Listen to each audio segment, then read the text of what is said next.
Assalamu alaikum wa alaikum salam rahmatullah barakatuh. Alhamdulillah. How you doing, brother James?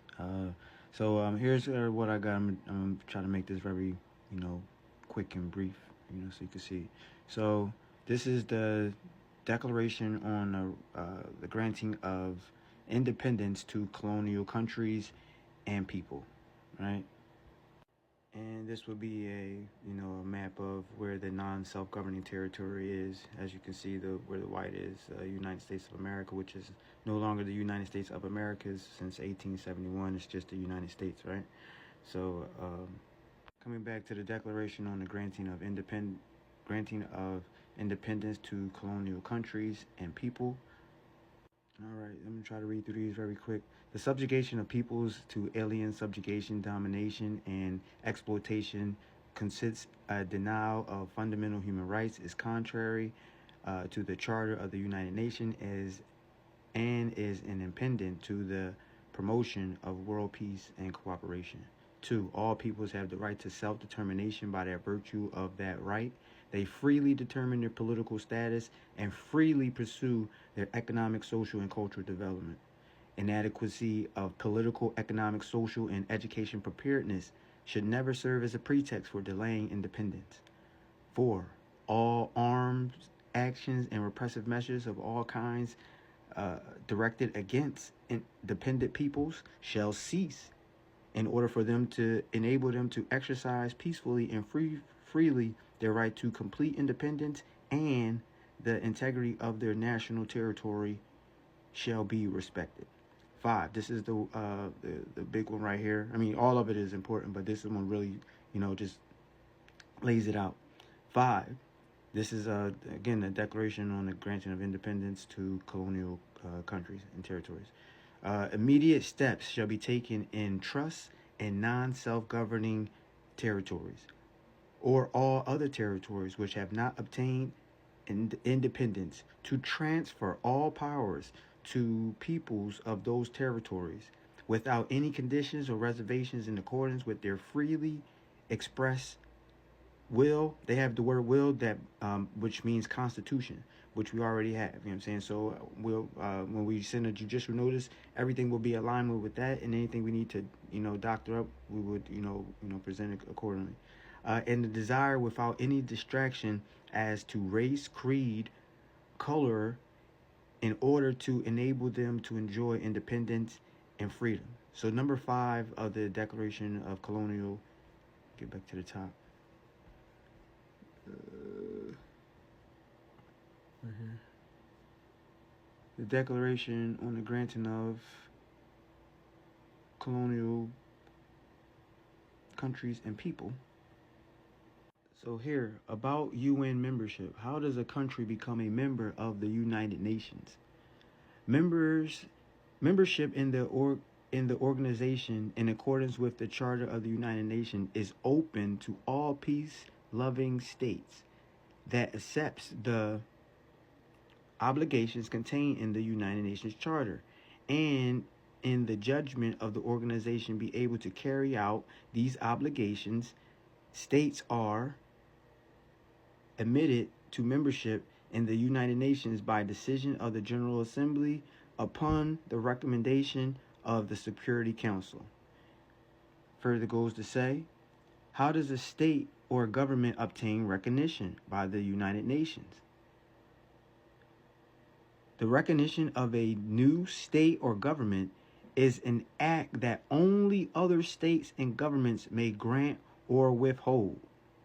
It generally implies readiness to assume diplomatic relations. The United Nations is neither a state nor a government, and therefore does not possess any authority to recognize either a state or government. As an organization of independent states, it may admit a new state to its membership or accept the credentials of the representatives of the new government, right? And then it has the procedure as follows, right? So that's really key at the end, where it says that as an organized independent state, it may admit a new state to its membership or accept the credentials of the representative of the new states. So again, that's the recognition. It's just, sending that over to the General Assembly and getting that done. And just to go a little bit further, in the United Nations Chapter 11, Declaration regarding 9 self-governing territories, members of the United Nations which have or assume responsibility of the administration of these territories, whose peoples have not yet attained a full measure of self-government, recognize that the principle that the interests of these inhabitants of these territories are paramount, and accept as a sacred trust, they go to trust, the obligations to promote to the utmost within the system of international peace and security established by the present charters the well-being of the inhabitants of these territories, and to this end. So the United Nations is telling you that their only existence is to help independent, non-self-governing, or dependent and non-self-governing territories to obtain a full measure of self-government.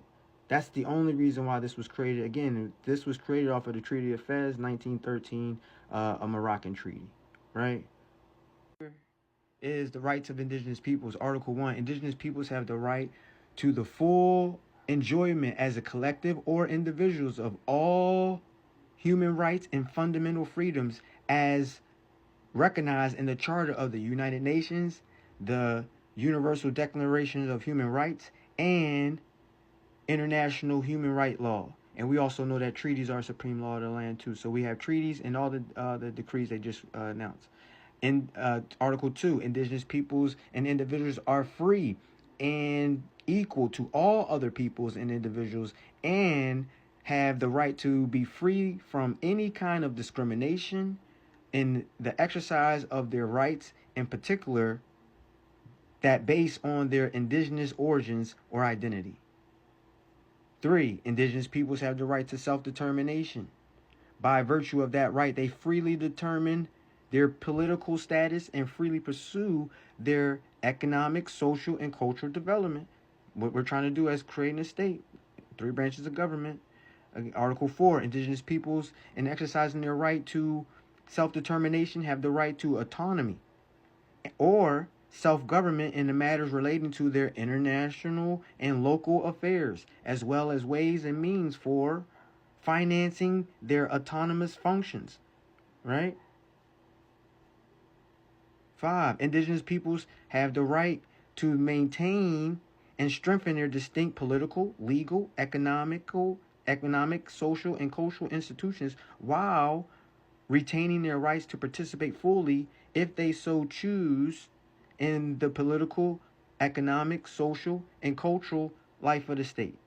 And we know 6, every indigenous individual has a right to nationality, and we are the Moors. This is the Vienna Convention. So this pleasant convention provides between treaties and states. Treaties between states. And I'm going to try to get through this very fast. The first 3, A, B, and C, is what we want to focus on. Treaty means an international agreement concluded between states in written form and governed by international law, whether embodied in a single instrument or 2 or more related instruments, and whatever its particular designation. B, ratification, acceptance, approval, and accession means in each case international act so named whereby a state established on international plane it consists to be bound by the treaty. So once we ratify, accept, approve, and accede, we are we follow the steps of being able to enforce the treaty.